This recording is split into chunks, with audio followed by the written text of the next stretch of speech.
இந்த ஓரமா நின்று ஒத்து உதுறவனை விட என் எதிரில் நின்று தில்ல எதிர்க்கிறவனை எனக்கு எப்பவுமே பிடிக்கும்.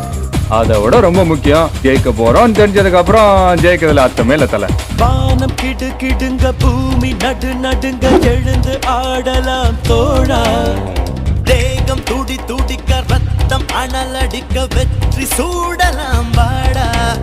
சகா காலை விடுத்து மாலை உறங்கும், வாழ்க்கையை மறப்போம்.